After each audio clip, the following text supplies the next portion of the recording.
So this week's parsha, we start off Achrei Mos. It says Aaron HaKohen had two sons, Nadav and Avihu.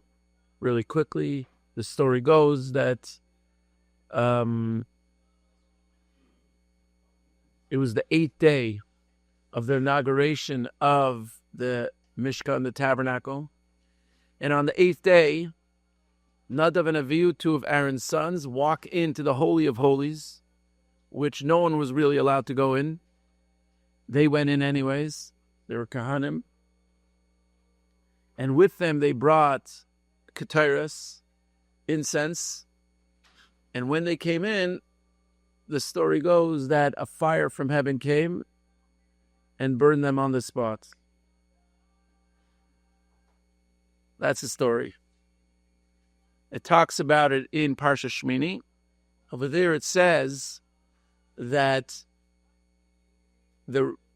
they went in to the Holy of Holies, and the reason why they were killed was because they brought an Eish Zara, a strange flame, and they were not commanded to do so. That's what it says in Shmini, period. Over here in Achrei Mos, it says the children of Aaron died when they came close to God, period. In this week's parsha, right after it says that this reference to this story, it says shortly later, a few psukim later, God commands Aaron that you shall not go in to the Holy of Holies because it's dangerous. Seemingly, what that sounds like, they sinned. Nadav and Avihu did a sin. And because they went into the Holy of Holies, which is a very intimate, special place, they died. There's a bunch of different explanations of why they died. Some people say they went into the Beis Hamikdash drunk, and that's a desecration to the Beis Hamikdash. Some people say that they weren't allowed to go into the Holy of Holies. But today we're going to explore a whole different explanation. And the explanation is made by the Ar HaChaim. And the Ar HaChaim says they did not sin. They didn't even sin one iota. Nothing.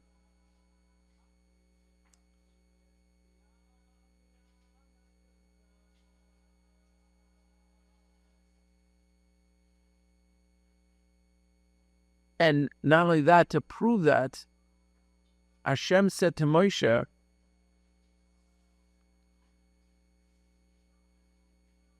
and he said to him about their death, this is the way it was supposed to be. They were supposed to come close.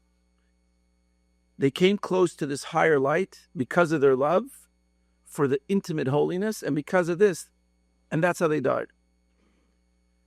And the Ar HaChaim explains, what does this mean? What does this mean? They were supposed to come close, and this is how they died. Well, we know there's this idea when a special tzaddikim pass away. We've seen this a few examples in the Torah. There's this idea of mitzvah of misas nashikin, a death through a godly kiss. We see by Moshe Rabbeinu how when he passed away, Hashem took him up to the mountain. You're passing away right now. He was 120 years old. He was in perfect health. He lied down. He told him to lie down. He told him to spread his arms and whatever. And Hashem kissed him, and that's how he died. It's a very intimate, beautiful, loving way of death. And in all cases that we see the Torah, when a tzaddik dies through misas nashikin, Hashem draws him into that experience. This is the only time and the first time that we experience this death. Well, we don't call it death because, well, whatever you want to call it, that a tzaddik passed away through this godly kiss, but in this case, they came for the kiss. They went to God for the kiss.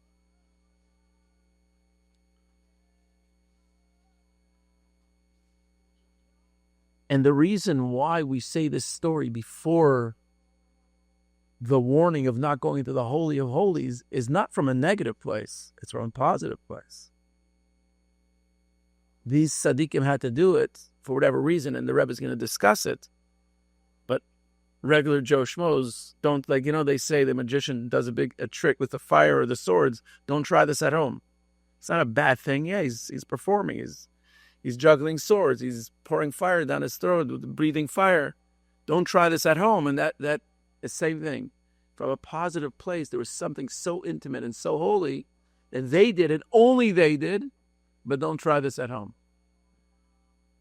So now we have to understand,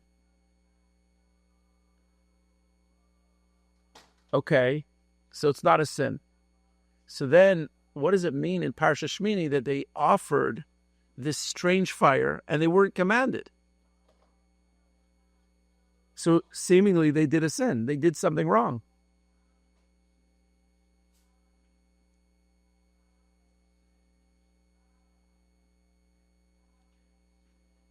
So in the Torah, it never says they did something wrong. It just says they offered a strange fire that they weren't commanded. So we have to see, and the Rebbe is going to explain what is so special about what they did. If it's not a sin, then what is it?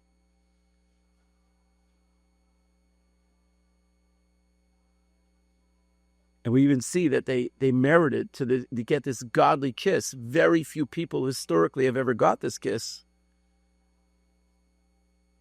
So we're going to get to that. We know the story continues that when they passed away, what did Moshe say to Aaron?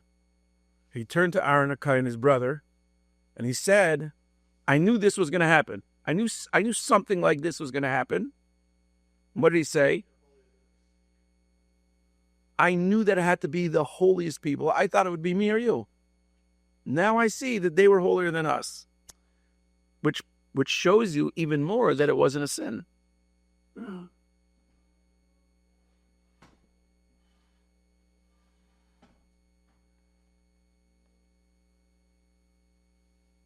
Maybe you could even ask one second, okay, maybe it wasn't a sin, but for a tzaddik it was a sin because they shouldn't have done it. The Ar Chaim says, no, that can't be. If it was a holy, what was really going on? What was the story? What was going on? We need to understand this a little deeper.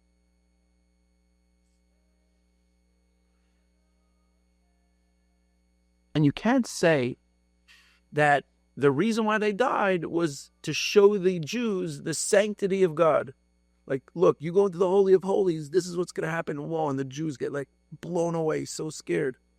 We know the B'nai Tzlevchad was a man who the Shabbos after Har Sinai, what did he do?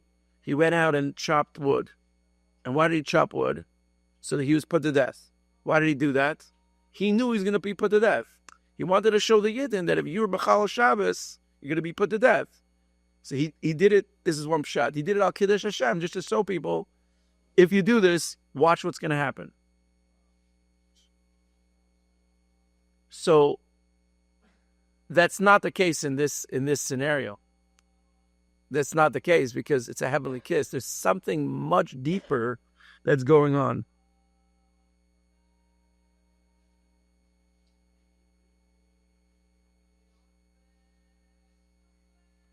Because so the Rebbe says that the Mishkan, the temple, had to be sanctified in such a way, whatever that way is, that forever, till this very day, the Holy of Holies, the Kodesh HaKadoshim, holds a special godly power. And it happened through this shift in history, through this story. This was it.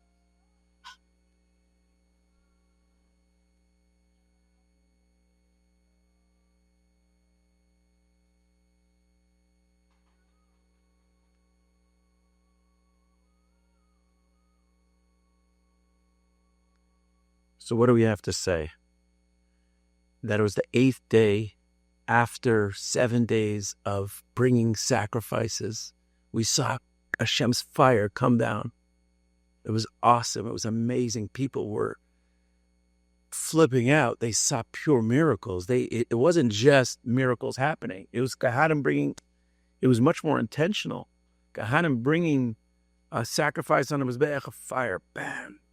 It wasn't like when Kriyas Yamsov. Yeah, we were under duress. We were being chased. We were scared. Something was happening, or we were traveling in the desert. Hashem had to do it. Hashem didn't have to do this. We made it. We made a Mishkan. Everybody donated to the Mishkan. It was such a celebration, and they saw godliness. They saw godliness coming into the temple.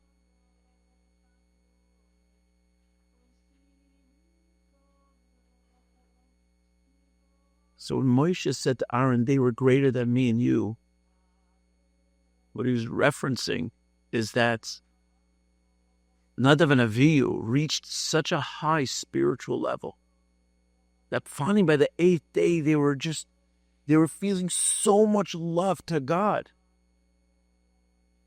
And yes, they brought a strange fire, and they did it. They weren't commanded to do it, but they were pulled to do it. They couldn't even help themselves. What were they doing? Their highest level, their highest intimate level to God was being revealed on that very day. And they were just being pulled towards the Kodesh HaKadoshim. Yeah. Who wants to go?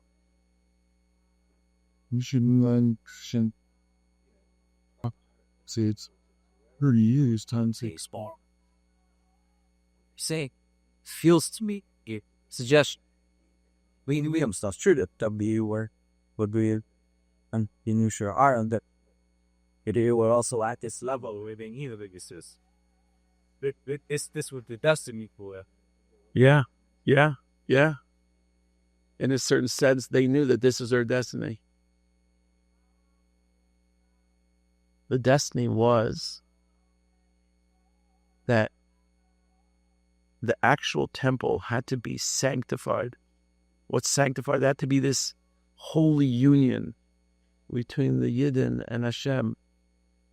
And in this case, they came close. It was such a humongous moment in history.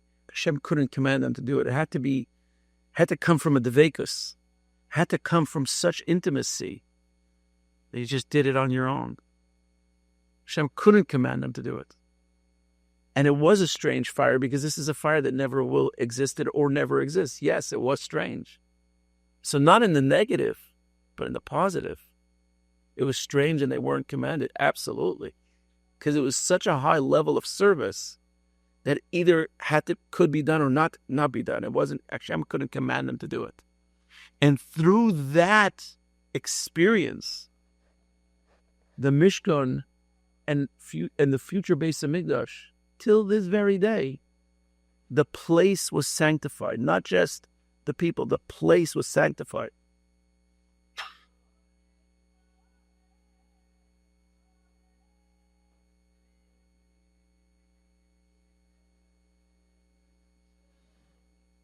And what did they bring? They brought Ketairos.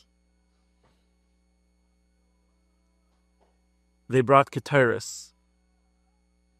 They brought incense, Chaim Jake. There's a big difference between the karbanis, the sacrifices brought on the outside Mizbeach, and the Ketairos that's brought in the Kodesh HaKadoshim, the innermost sanctuary, the Holy of Holies. What's the difference? When we brought sacrifices on the outside Mizbeach, what was happening? We would take our hard-earned money, we would buy an animal, we would bring it to the Beis Hamikdash, and the idea was that we're sacrificing our gashmias. We're letting go of our worldly pleasures, and we want to connect to God. So we would put this physical animal on the altar, and a godly light would come down, and through that, the avodah was the personal service that we would have in that moment, the meditation that we would have, is that I'm letting go of my physicality, I'm letting go of my attachment to worldly things, and I'm connecting to you, Hashem. And the point of that whole avodah was that we're merging the spiritual and the physical. But it's still, we're still a distinct entity. Because when we leave the Beis Hamikdash, yeah, we did a nice service and hopefully it affects us. But it affected our machshava, dibur, and maisa, our thought, speech, and action. So it was a beautiful thing that happened. But just that alone, a week later, a month later, 2 months later, that inspiration could wear off. That's the service of the outside Beis Hamikdash. We're doing things, we're sacrificing something physical and giving it to you. By contrast, when we brought the ketairos, the incense, where did we bring it into? We brought it into the Holy of Holies. What's the Holy of Holies? What's the Kodesh HaKadoshim? It's a place, it's a godly place in the physical world. We say in the Kodesh HaKadoshim, measurements don't exist, right? It was a certain amount of, the Aron was a certain length, and the Kodesh HaKadoshim was a certain length, and yet the math didn't add up. Like, from the wall to the thing, to the end of the Aron, and the Aron to the wall was the exact distance of the Kodesh HaKadoshim itself. And what was going on is when the Kohen Gadol would go in on Yom Kippur to the Kodesh HaKadoshim, it was a very intimate experience where he would bring himself in. It wasn't just, I'm bringing a physical sacrifice and God is coming down. I'm actually connecting with you, and I'm almost replaying the Nadav and Avihu event. I'm reminding myself of the Nadav and Avihu event when the Kohen Gadol would go in to the Kodesh HaKadoshim with the ketairos. Why?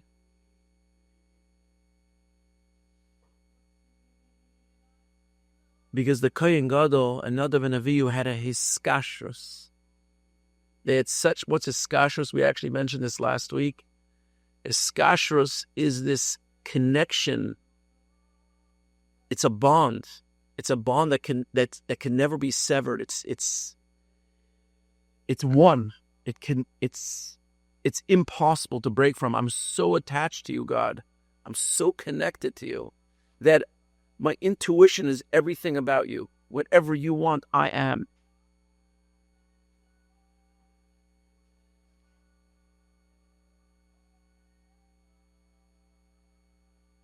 And what was the service in the Kodesh HaKadoshim? We brought in the ketairos, the incense, and the smoke would go up to God.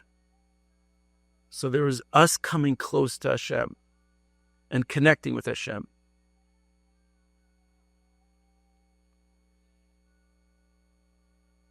And just as a sidebar, in our own personal service, the outside altar reflects our avodah of thought, speech, and action. Meaning, when I change different things about me, I could change my life. I'm not doing well in this part of my life. I'm not doing well in my davening, so I change something about me.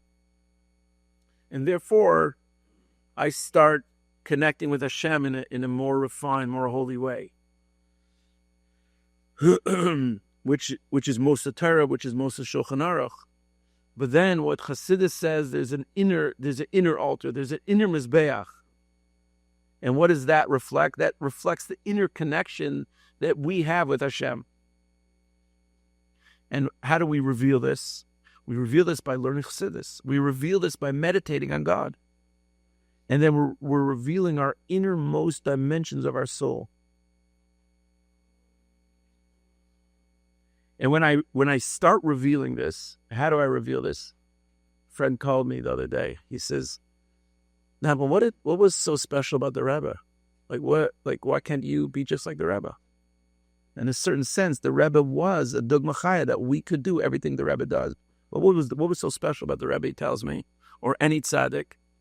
This is his opinion. This is his epiphany. He says the Rebbe always talked to Hashem 24/7. He was always talking to Hashem. There was always a communication going on. He was always fully connected. And therefore, he was revealing that inner dimension of his soul always.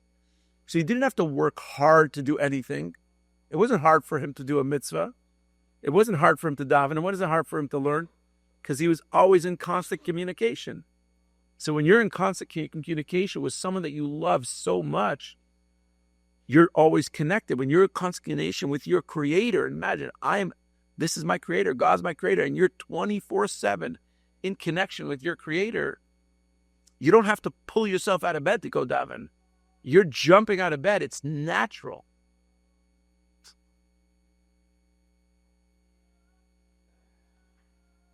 So on the eighth day, what happened?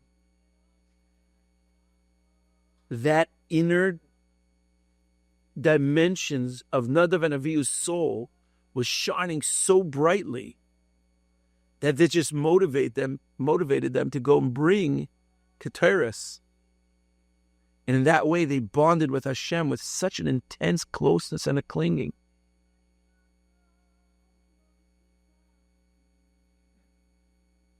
In other words, a person's true nature, for a lot of us, is concealed and it's hidden.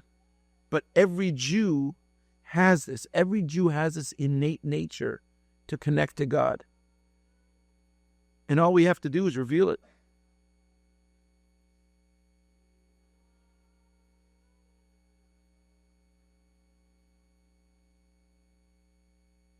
And this is why it's not a mitzvah to connect to Hashem.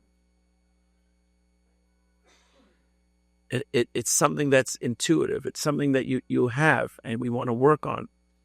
That you can't command someone to do that.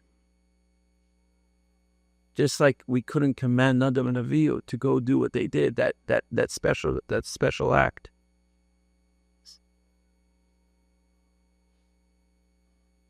So the question is asked, if this happened on the 8th day,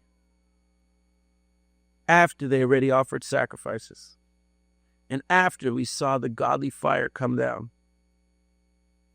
and every Jew was so excited and blown away by seeing all these miracles, so what was missing? What was missing? Why did they have to do this?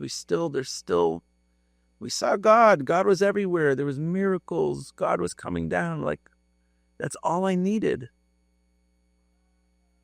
Chaim.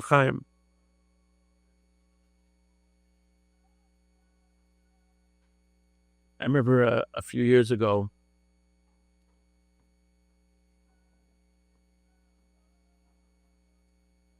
I was speaking to a guy. He's not religious. We're breaking. And he said to me, if Hashem performs a miracle right now, I become 100% from. Like right now, if I see a miracle, fire comes down, the ground opens up, whatever the miracle is, if there is a miracle, if I see a miracle, I become full-fledged religious. So the question is, do you think that he would become religious and keep that? The answer is no. I told him that. I said, no, you're not. You'd see a miracle. You'd be inspired. And yeah, okay, eventually that inspiration runs off. Why? Because you saw this miracle. Yeah, it's amazing. And if you do something with it and you get inspired and then use that inspiration to become closer to God, then yes. But just seeing a miracle is not going to make someone from. Just seeing a miracle is great.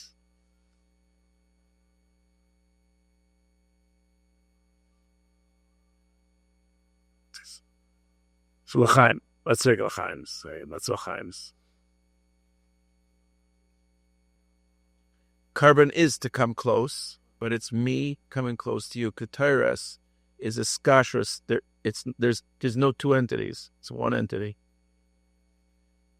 So, when we talk about marriage, it's not about me and you, it's about we. Right? When I have when I want to do something, when I have an argument that I could potentially have with my wife, I could come to her and try to figure it out. I have my point of view and I want to do my thing. You want to do your thing, and let's compromise. Or we come together and it's an issue that we have. It's not my issue. It's not her issue. I want to go to New York. How are we going to figure that out?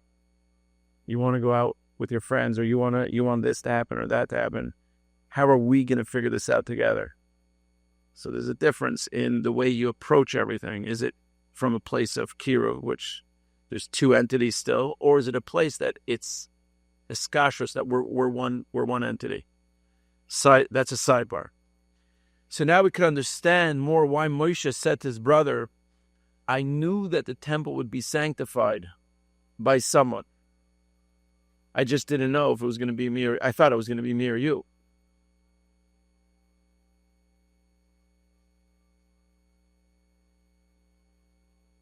And just like there are two ways to serve God, the one way that we could serve God, that man is an independent person and he's fulfilling the will of Hashem.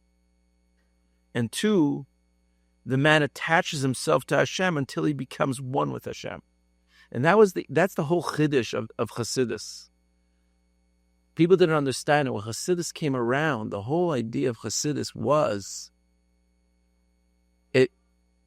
we don't want to be two distinct entities. I don't want it to be that I'm an entity and I need to do mitzvahs. I'm an entity and I need to daven. I'm an entity and I need to learn Torah. Chassidus, what Chassidus is here to teach us for the last 200 plus years, was connect to Hashem. Connect to your core essence. Get rid of all the garbage holding you back. Get rid of your ego. Have total bittul. And when you have total bittul, you're connected to Hashem. So intuitively, you just do what you need to do. Why? Because you're one with Hashem. It's not even a question. I mentioned Reb Shalom Ber Lipsker. That old school chassid was just, they were never in the spall of anything. They need to build a building. We need to raise a few $1 million. No problem. We'll do it. The Rebbe's with me. You know, I just actually watched, I've been watching a few videos of him lately.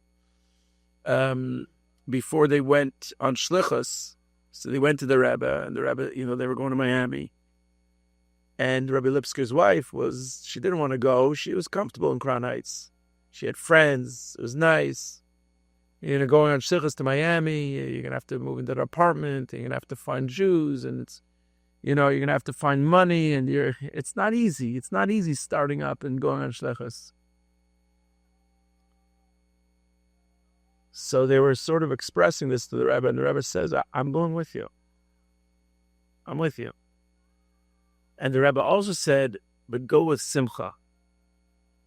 Rabbi Lipsker was saying that, the Rebbe was saying, I'm only going to go with you if you go with simcha. I have to go with excitement. So when a chassid would feel this iskashrus with the Rebbe, you're all in. You're all in. You see this with chassidim. You see this with shluchim all over the world. They're all in. It doesn't matter. No matter the circumstances, no matter what's going on the ground, they are all in because they're connected to Rebbe. And the Rebbe gives them that power. Same thing with Hashem. When I'm fully connected to my Creator, I'm just doing things intuitively. I don't even have to think.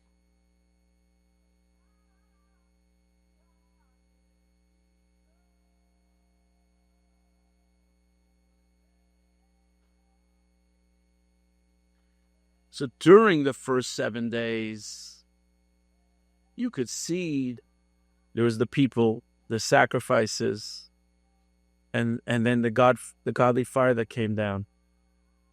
But on the 8th day, it became one entity. That God was the temple. Hashem was the Mishkan. It wasn't Hashem and the Mishkan. The Mishkan was Hashem and Hashem was the Mishkan. The Mishkan, the Beis HaMikdash is Hashem and Hashem is the Beis HaMikdash.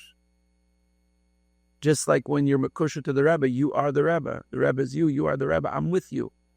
That's what the Rebbe told them. I am going with you. I'm with you. It's not that I'm not in New York and you're in Miami. I'm in Miami too, and you're in New York too.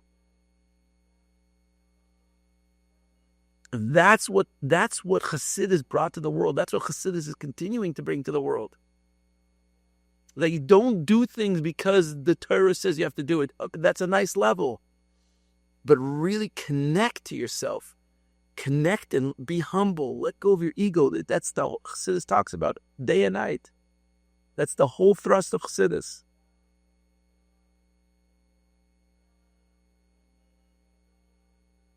So when Aaron HaKohen's two sons went into the Kodesh HaKadoshim, when they went into the Holy of Holies, it created a fusion of Hashem and the Jews. So not only did Hashem that there was created a mini dwelling place for Hashem forever and ever in the Beis Hamikdash, in the Mishkan, but even more than that, it gave us the opportunity to have that same level of closeness to Hashem, because we all have a Mishkan inside of us. It had to happen. Something like this had to happen, because only through that could we, right here at the table, reach that type of level, that type of closeness to Hashem. And that's why Moshe said, I knew this was going to happen. I just didn't know who. I thought it would be me or you. But obviously I see it happen to the people that were closest, that Hashem loves the most. They were closest to Hashem. There's always the first person that does something. Today it's easy for us to be a Jew in Toronto. We walk around with a yarmulke, it's easy. But the first Jew that ever did it, Avraham Avinu, challenged the status quo, and he said, I am a Jew, there is a God. Didn't say I'm a Jew, there was no such a thing as Jew back then, but he said, I am a believer in one God. There was that person that did it. It gave an asinas makam, it gave an opening at Sinar for everybody else in the future to be a Jew. And we see that many, many, many times in history. You know, and when someone goes on shlichus in Miami, it wasn't so cool to be a Jew, but today it's cool to be a Jew. And this can happen in our lives, that we could always be a pioneer for anything. So in this case, why was this so important? This was so important for somebody for Nadav and Avihu to go into the Kodesh HaKadoshim, to bring Keteris to Hashem, to come close in that intimate union with God. Why? In order that every person after them, every single generation up to us, could do and have that same effect with God till today. We could have that same experience. We don't have to die in that experience. That first experience, yes, they had that heavenly kiss happen to them. They welcomed it. They came close to the heavenly kiss.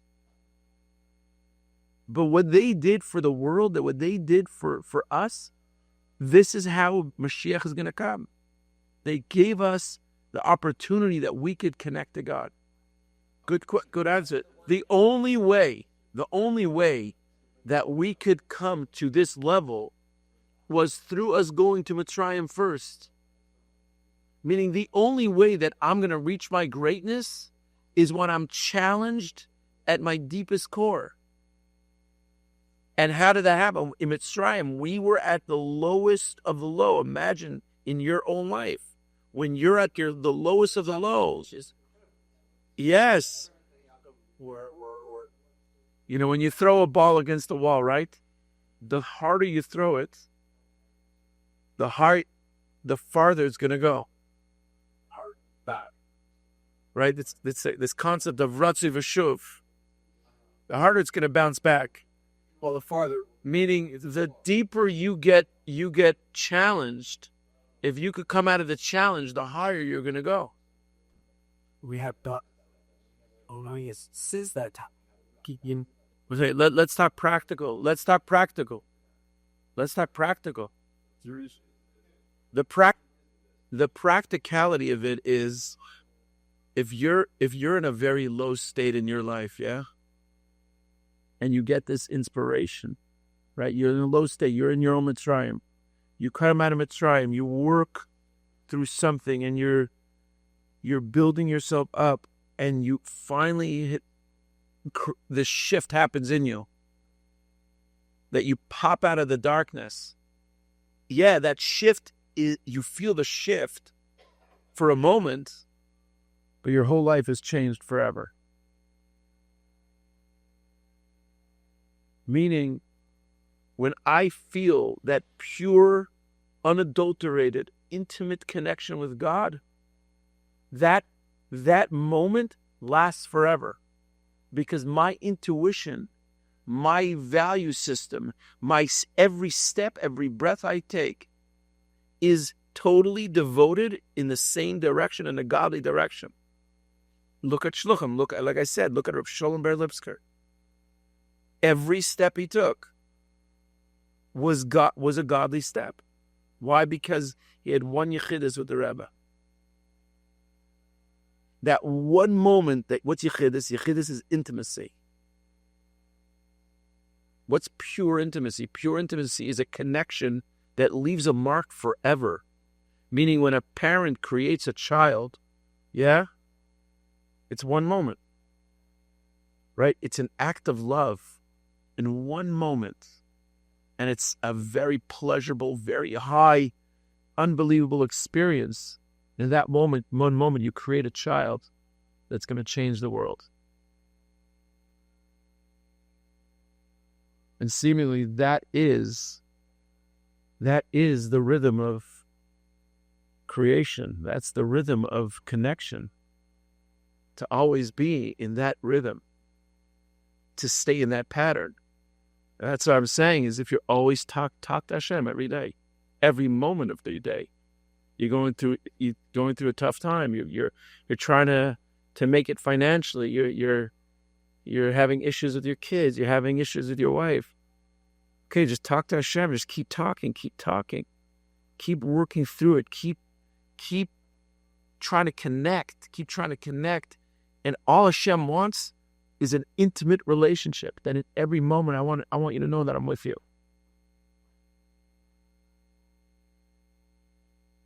Where is this top?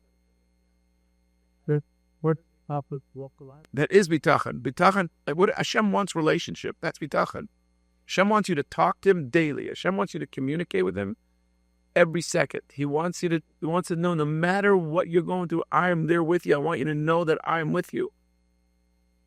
Call you up to. I mentioned to my kids tonight. We're talking about this. So I said that my example to them was, you as a child think that if you had candies all day, wow, this is amazing, I have candies. Look, Hashem loves me. Let's give me candies. But if you think about it, if you had candies all day, it wouldn't be good for you. So Hashem makes sure not to give you candies. Right? So in the moment, you want candies because you think that's the best. So bitachon is, you don't know what's best for you. You fully rely on Hashem, because if you did have candies all day, it wouldn't be good for you.